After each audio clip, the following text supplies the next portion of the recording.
Ask the Mayor. Your chance to ask the Mayor of Weymouth questions about the town and or anything else that you have concerns about. Ask the Mayor is pre-recorded. And now, Ask the Mayor with Bob Hedlund.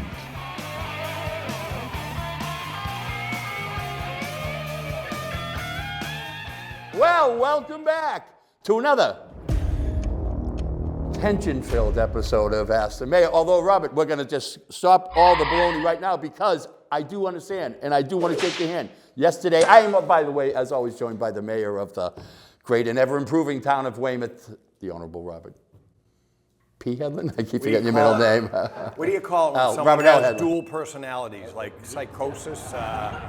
ADD, I think, is a lot. There's a lot of words that are out there. Schizophrenia. Yeah. I mean, wow, the lights go on for the camera and your whole personality. You asked me to deliver a different delivery than my bitter, angry, That's because assault. you came in here yelling and screaming and disturbing everybody at town hall. Yes, I am not a happy man. I wasn't until you asked me to reflect on yesterday's procedures. It's the day after Memorial Day. We're filming this. We had a tremendous ceremony. I said, "Why weren't you there?" And he says, "I wasn't invited." That's an accurate statement. And why my inquiry was based on the fact that I am the only citizen in the history of this town that has had a song on major market radio in America. I've written a song that's raised over $25,000 for the Mass General Hospital of Children. I've written a song about this town. It's the only song about this town. It's a major town event. You say, I'm seeing it fit there somewhere. I'm not a big talent agent, but I'm seeing maybe there's a place for that song at that ceremony. Just thinking out loud. Let me explain. Number one, the Veterans Council sets the agenda. Okay. That was going to be my question. How does somebody get on stage? I get handed the agenda. Number two, it's a solemn day to stop, reflect, and think about those that have made the ultimate sacrifice, our war dead, people who never returned. It's not America's Got Talent. It's not a carnival. My song is a not reflection a comedy of our hometown stand-up values. act. It's a family-based song, a reflection of our hometown values. We have a record number of questions. Yes, we do. This time, so can we please? And he said, don't get distracted, and our distractor-in-chief has led the charge. That being said, Robert, I do want to get back to putting our feet on the ground. I do understand it was a phenomenal day for this town. I am very proud of what has occurred over there, and I'm thrilled that you did not. What role did you play actually in the whole development of that phenomenal day? Because it was and the only reason why I brought up the fact that I was there is I got over 24 texts saying, why isn't your song being played in town events like this? That's why I made the inquiry. So over to you. What role do I play in what? What was built or what the ceremony? No, I'm just curious. Yeah, what you said it was a Veterans Committee. Did you where did this whole impetus come from? It's a great idea. The Veterans Council sets the agenda.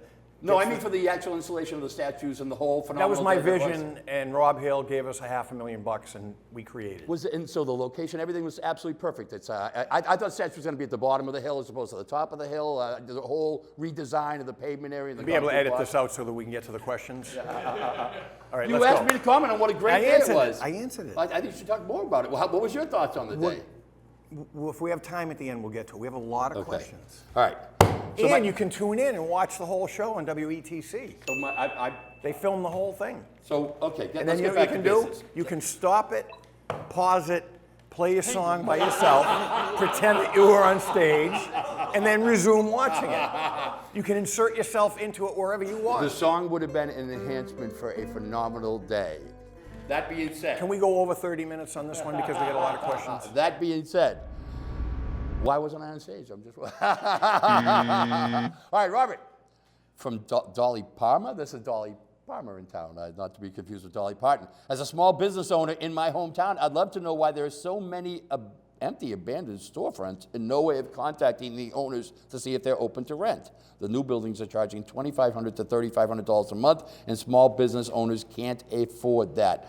I don't see a lot of dilapidated storefronts these days, Robert, to be honest with you. In the old days, I'd say yes. What's your thought? I can think of a lot. I can think of Panda Rug. I can think of the old post office in Jackson Square, which became the light Jackson department Square post building. office isn't working? Can I answer the question? Yes, I apologize. I can think of the old, there's an art dealer that owns a storefront in Jackson Square that uses it for storage. He has a gallery on Newbury Street and he uses it for like warehouse space. So the answer is because people don't want to rent it. They want to, for whatever reason, keep it the way it is. There's lots of examples on that. Probably the most egregious example is the Defunction property on Route 3A that we talk about incessantly on this show. Yes, So yes, that's probably yeah, why. yeah. I would assume if someone had a property and they wanted to lease it, they'd put a for lease sign on it. How long has the Jackson Square post office not been operational? It's not the post office there that's now, it's a previous one, I believe, that was on the corner. I could be wrong about that, but I know it had many incarnations. It was a hair salon, it was, everyone that's watching, except you, knows about the thing I'm talking about. Right on the corner, next to the current post office. What I have learned from Master Mayor is about the $100 million redevelopment project in Jackson Square, and I saw a huge boom crane there when I was on my way here today, so it looks like the shovels are in the ground. Have they started the I have construction no there? idea if that's the case. There's a boom crane that's like 40 feet, 50 feet in the air today. I don't know if today's the first Didn't day know they put that. it down there. I would think that might be doing some tree work or something, because to knock those buildings down, they only need a step ladder and a hammer. Yeah, good point. Let's stick a dynamite. Well, that's the way we used to do it in the old days anyway. All right, Robert, so there's your answer. Okay, Robert from Facebook, from Mary Carney. I would like to ask about the siding of the Abigail Adams home and the Emery home. It is a shame to see both homes go into such disrepair. They are such a big part of Weymouth history. Yeah, everyone has an interest in getting something done, and I think we got a lot done in this town in terms of capital projects, and the strategy from day one on the Emery house was that we're going to work on it. But I'm not going to do it at the expense of other pressing capital needs here in town. So we've been seeking grants, and we've had some successes of late. We have a $200,000 grant coming from the state, and we have just appropriated some CPA money. So the exterior and roofing to make the building tight has been funded. So you'll see work on that soon, and you go up there to walk around King Oak Hill Park. I think a lot of I think the total is probably about, I don't know, probably 7, 8 plus thousand, 100,000. The exterior and roofing work, it's got, we've talked about it a million times here, so I hope you don't have a follow-up because we have a lot of questions. But we have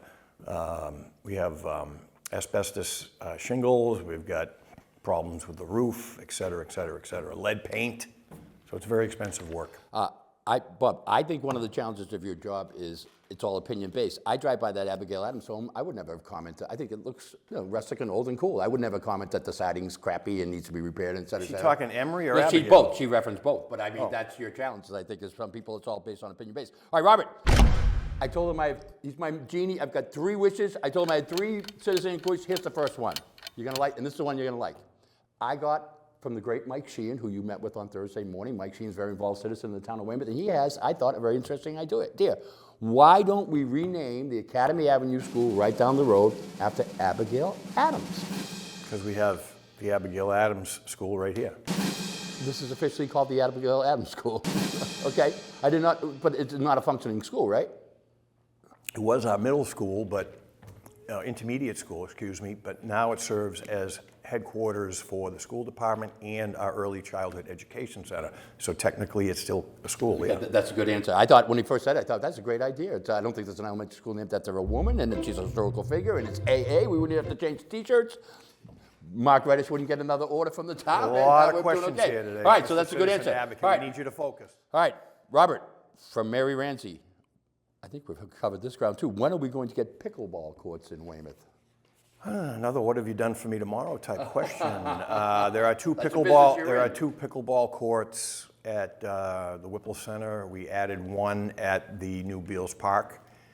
And yes, there's a demand. We tried to address that demand by doing a pickleball court project up Schoolhouse Drive, Riley Field, where I know you spent time as a soccer coach. I, in fact, were there more than once. There was tremendous pushback from the neighbors up there, so that was shelved. So we're still considering some locations, and there's no funding in place for anything, but it's on the radar screen of recreation. Coincidentally, Don't they do it in the rink too? Huh? Don't they do it in the rink during the summer? Oh, excellent point from our producer, Jeff. We also convert the rink, which we took over from the state, the management of it, and they put temporary pickleball courts in there for the winter. For the summer after the ice sheet comes off. coincidentally. Next question, They please. apply the coaching assignments randomly. I got assigned, the team I coached with, the team you sponsored, the Hedlund good. Harriers, or whatever our last name was. All right, Robert, Don Bosco, this is from Don Bosco. Don Bosco, it says it's the title, and it's from Ryan Craig. There's a new trade school coming to the community, exclamation point. What's the deal with it? Question mark. What's the benefit to Weymouth? Do Weymouth residents have priority in the school? It's nice that they will have electrical, plumbing, and HVAC, where the Voctech at Weymouth does not currently have those. Don Bosco in Boston closed. Some Don Bosco alumni came up with this idea. They've approached the Archdiocese. They've worked out a deal. They worked out a deal with the parish priest. And it's not going to happen overnight. They're in their fundraising phase right now. I know some of the people that are on, I know almost all the people that are on the board. Some great people have stepped up to do this. That is down the line. I can't say whether or not Weymouth kids will have priority yet. It's too early in the process. As I said, they're trying to put their funding together to do the conversion of the school. I know there's some information out there about tuition. I don't know how firm the numbers are, but it's you know, a separate entity and it's a private school. Oh, it would be a private school? There'd be a tuition involved, yeah. It's a private enterprise. It's a nonprofit that's set up to do it, I believe, but it's a great option, a great asset for the South Shore if they're able to pull this off. And where would it be so far located? they're on their way. At St. Jerome's, at the closed school at St. Jerome's. Wow. And Yep. Don Bosco was a trade school? Yes. Oh, I did not know. I thought it was like a I know, Captain you thought it Memorial. was something you pour on your ice cream. Right? And milk. All right, Robert. From Bo J.A. Wow, we have a lot of cool nicknames in our town. Bo A.J. Bo J.A. Not to be confused with Bo A.J. Mr. Bojangles. Oh! Okay. If this was like password, we need Alan Lunt here to help us out. All right, Robert, from Bo J.A. Bojangles, I guess. Do we have any idea what will be going into the old Southshore Bank building on the corner of Burton Terrace and Columbian? I presume that's Columbian Square. This is an interesting one. The landlord, very enterprising immigrant to the United States from Eastern Europe, who has some other property in Weymouth, came in here and I don't know if I should tell the story or not, but he has a very visible property in the Landing, Lincoln Square area.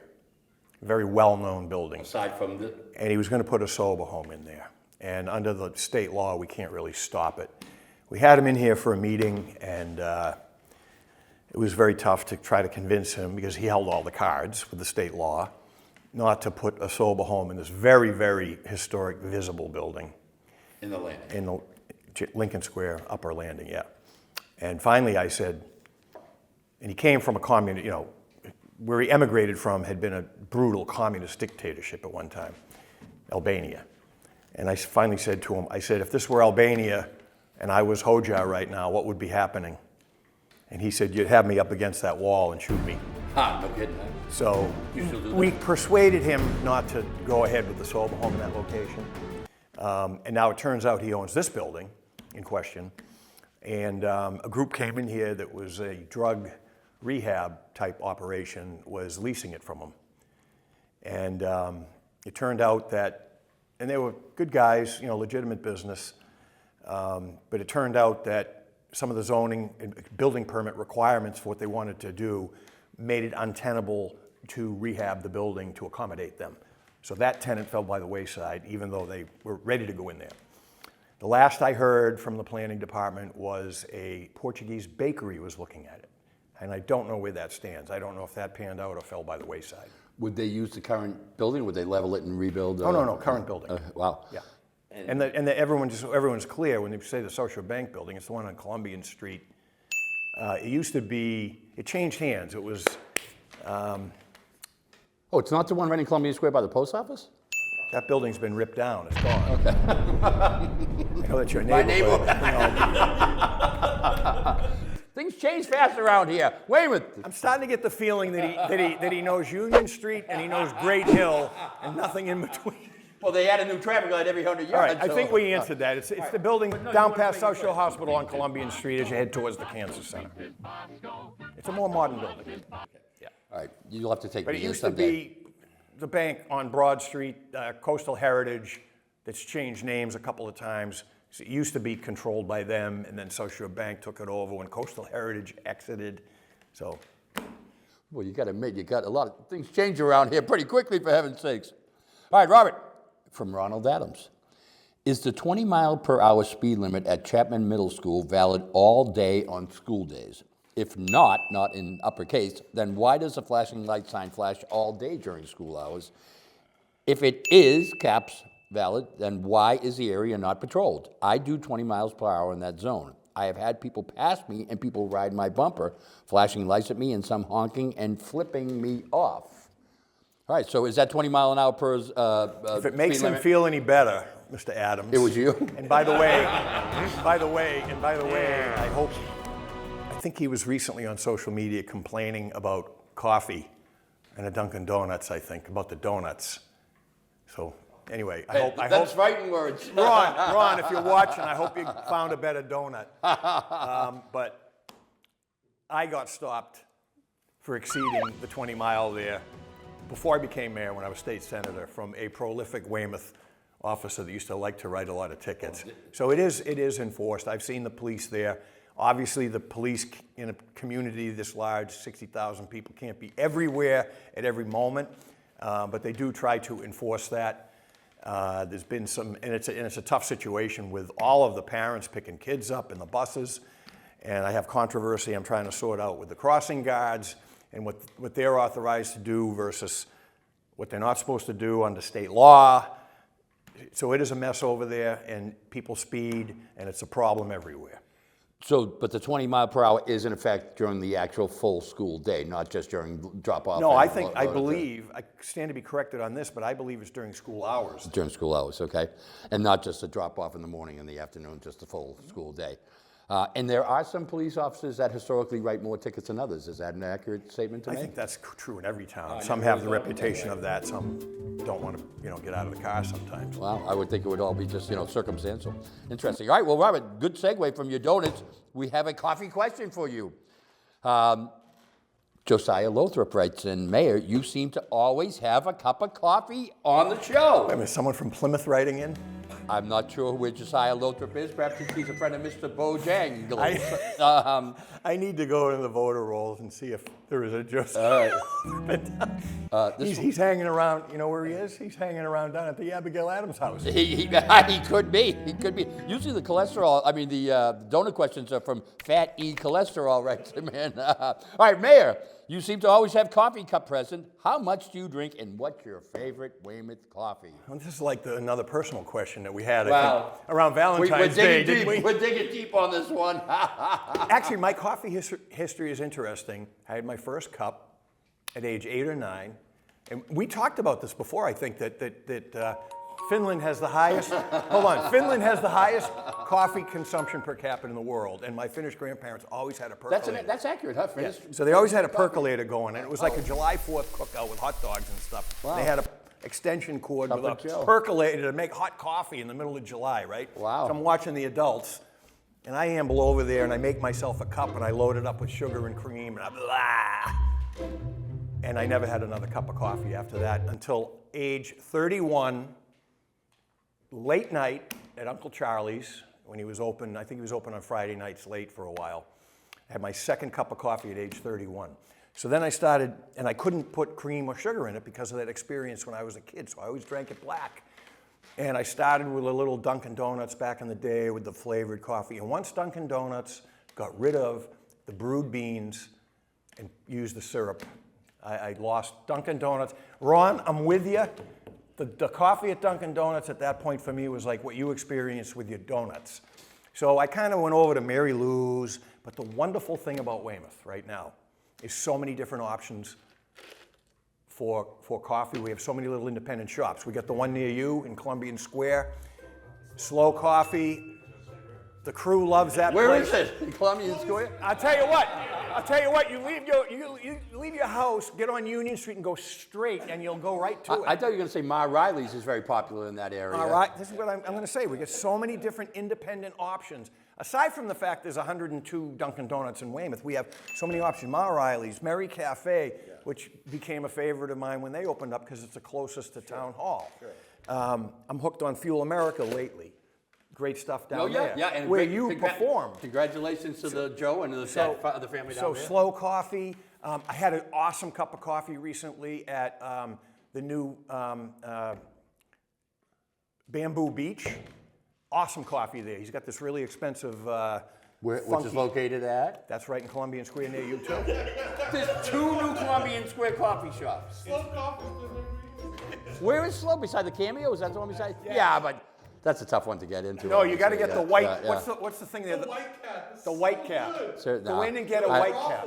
First of all, since he offered his history, mine in brief is very similar, which is why we celebrate our similarities, not our differences. Wait a minute. I never had a cup of coffee until I was in my early 30s, too. It was a habit. I got enough bad habits. I figured I didn't want to be learn, to be dependent. It's I too never drank exotic coffee for him. We're talking about a meat and potatoes Budweiser drinker, okay? If you put an IPA in front of him, he'd have horror. Communist, un-American. So he probably proud to goes be to an Dunkin' American. Donuts. He probably goes to Dunkin' Donuts, couple sugars, a I little don't cream. know. I haven't been to Dunkin' in 2 or Where's your 3 coffee years. preference? I'm not. My home, making it at home, to be God's honest truth. I like New England coffee. So in the K-Cups. Josiah, in answer to the rest of your question, generally 1 cup these days. In the winter, I'll tap the stuff out here in the bun that they make out in the lobby. Yeah, and don't you have a second coffee cup. maker in your office? Yeah, Is that I'm what just you're saying that. I'll Yeah. have, in the winter, I'll usually have a second cup out here. So 1 or 2. And I was iced coffee 12 months a year up when I was hitting the street on it. By the way, in lieu of this. One more thing.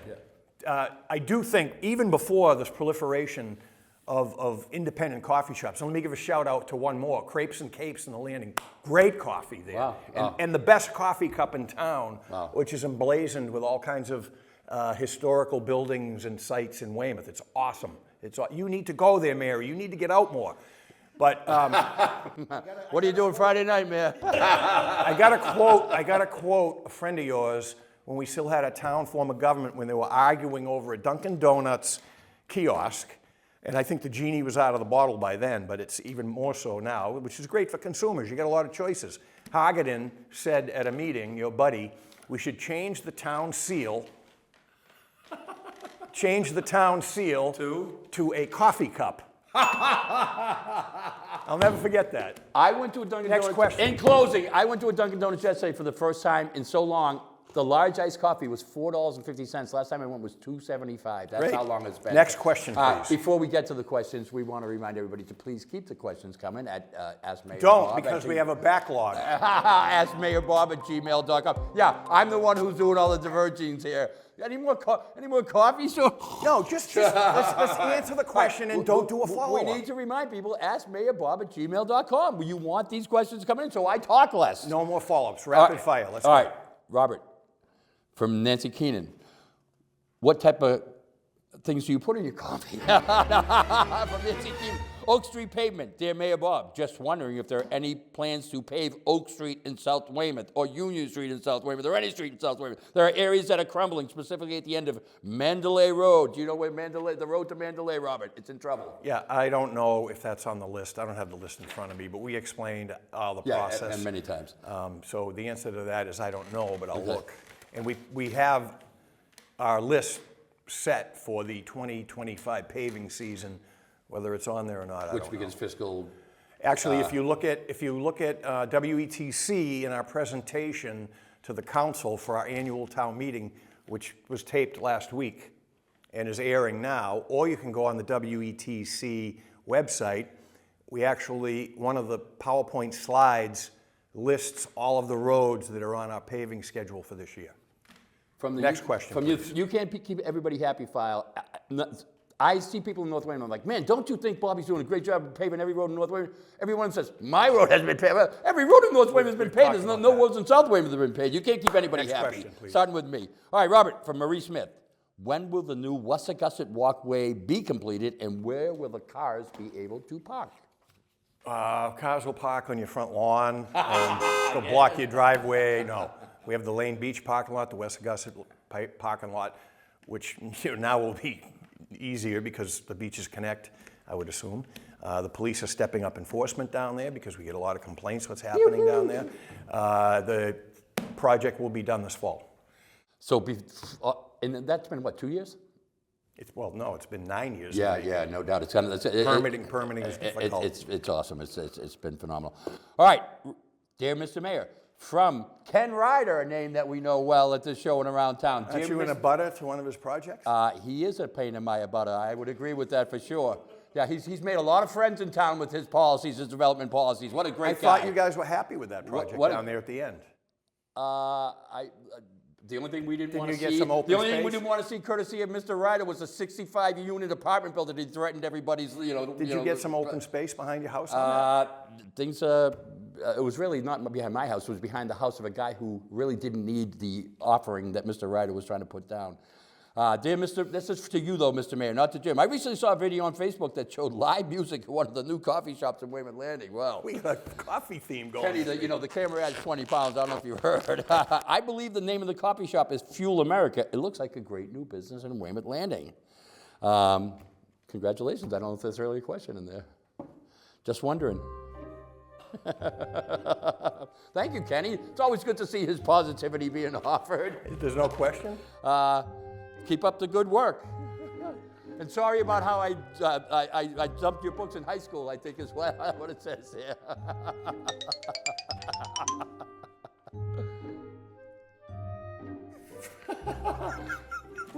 There's only 2 minutes to go. The guy who wants me to move fast on questions, what he's laughing about is, I was wondering, the person with the guitar, did he borrow those shorts from Ellie Mae Clampett? Just wondering. Kenny Ryder, bringing joy, love, and his version of profitability to the citizens of Weymouth. He's one of the many town do-gooders. I'm laughing at the person with the guitar. Kenny Ryder, you're always thinking of the citizens of Weymouth before himself. Very selfless young fella. Thank you, Kenny, for everything you do for Maybe the town. you can hire the person with the guitar at the next opening of one of his projects. Maybe let's see. He tried to pull some baloney in the Idlewell. He tried to pull some baloney down in in South Weymouth. He tried to pull it down by me. Yeah, he's got a lot of fans out there. He's a great guy. Congratulations on all your success, Ken. Okay, the curveball, the original curveball. Ellie Mae Clampett. A lot of people mistake me for Ellie Mae. All right, Robert, one more. I'm the distraction guy. All right, Robert, from Carol Nelson. Who's the fat guy who reads the questions to you in the haystacks? All right, Robert, from Carol Nelson. What is your opinion on making the Route 3A bridge a 2-lane road? What? What happens when the bridge goes up? What about the Vietnam Memorial? Wow, you're getting peppered here, Robert. Let me start from the beginning. What is your opinion on making the Route 3A bridge a 2-lane road? The end of the world will happen. That's what I think. Why? Our lives will come crashing down if the state does a lane drop. So let me just say something about this, right? People hate change. I'm going to piss a lot of people off when I say this. So I was obviously state senator representing 8 communities, including Hingham and Hull for many, many years, 20 years. And I sat in the transportation committee all of that time. I was the ranking minority member on transportation. The state had been looking at designs for years, decades, on Summer Street in Hingham with that Hingham Rotary. Sure. Calm down, now listen. No, I'm just trying to decide where you are. And they did a road diet test, right? And I can tell you that, and this is where I'm going to be impeached. Oh. I think what they proposed for Summer Street would have worked, and it still might happen, I believe. I'm not sure. I'm kind of removed from that world right now. But conceptually, it was one of the options they're looking at for Route 3A, where they would do a lane drop on each side. So you'd have 3 lanes instead of 4 with a turning lane in the middle. And I'm not sure, because of the capacity on Route 3A, there are some things that can be done to improve pedestrian safety, improve traffic safety. There's hardly any shoulder along some of the stretch of Route 3A. They've been looking at that. But I don't think in the case of Route 3A that the lane drop would work. And I think it would be confusing for people having the turning lane in the middle, especially with people speeding over the bridge and having people in a middle turning lane. They're not accustomed to it.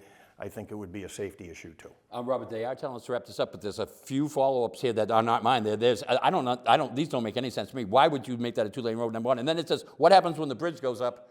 You wait, I guess. And what about the Vietnam Memorial Park? Well, the bridge goes up, it messes everything up regardless of how many lanes you're going to have. It's your fault. And the Vietnam Memorial is not going to change anytime soon because there's no land. It would involve a land taking from U-Haul. That's not going to happen anytime soon. And the question is why? Is because they do that in places to improve safety. In this case, I answered it. I don't think it'll work, but the why is because they look at that in lots of places. All right, and then for whatever it's worth, again, I'm reading from the script here. Stupid ideas, exclamation point. Cars will use the side roads. This will be a disaster. Triple exclamation point. And in closing, finally, why can't people who live here vote on what the majority want in uppercase? I don't know that to be the problem. Well, I thought we got what we voted for. Well, I think she says they don't want it, and maybe we should be like Switzerland, right? And just have a referendum on everything that is an action taken by government.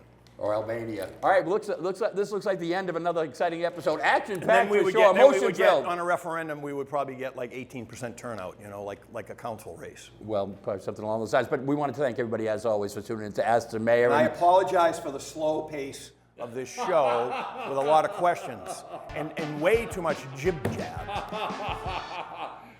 That shoe fits on both of us. I think most would agree. Thanks again for tuning in. And stay tuned for professional wrestling. Bruno Sammartino, Haystack Calhoun, No, Pedro Morales. That promotion never ran on SBK, but ICW. Da. Angelo Savoldi. If you have a question, please email the mayor at askmayorbob@gmail.com. That's askmayorbob@gmail.com. Maybe your question will be answered on the next episode of Ask the Mayor.